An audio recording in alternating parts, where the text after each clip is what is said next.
কি ম্যাডাম খুব বিজি নাকি? তেমন কিছু না, আসুন না, ভেতরে আসুন। আহ, কি ম্যাডাম আপনার হাজবেন্ড কাজে চলে গেছে নাকি? হ্যাঁ। হ্যাঁ, উনি তো সকালেই অফিসে চলে গেছেন। বোর লাগছিল তাই একটু বই পড়ছিলাম। ভালোই হলো আপনি কোম্পানি দিতে এলেন, এবার তার বোর লাগবে না। আচ্ছা বলুন, আপনার ওয়াইফ কি করছে? অফিস যেতে রেডি হচ্ছে নাকি? হ্যাঁ, ও অফিস যাচ্ছে বলে আমি সব কাজকর্ম ছেড়ে ঘরের কাজে মন দিয়েছি আর কি একটু। আচ্ছা ওসব ছাড়ুন, আপনার সঙ্গে আমার একটা কথা বলার আছে। উনি অফিস যাওয়ার পর আপনি কি করে এই বাড়ির কাজগুলো সামলান? কি করব, এটা আমার অভ্যাস হয়ে গেছে। আর ঘরের কাজ করলে আমি শান্তি পাই একটু।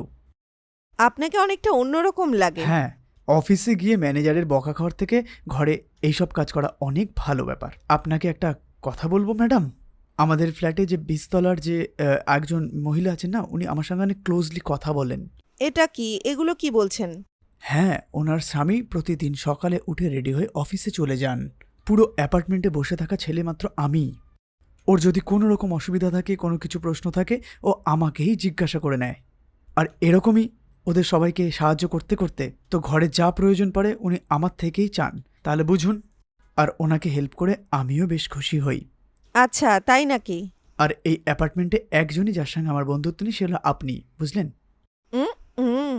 আচ্ছা, ওসব বাদ দিন। আজকে আপনার ওয়েডিং অ্যানিভার্সারি, তাই না? বলুন। হ্যাঁ হ্যাঁ। ও, কনগ্র্যাটস। থ্যাঙ্কস। আচ্ছা, আজকে আপনার ঘরে কোনো মিষ্টি বানাননি? হ্যাঁ বানিয়েছি তো, দাঁড়ান নিয়ে আসছি। হ্যাঁ, নিয়ে আসুন, আমি ওয়েট করছি। হ্যাঁ,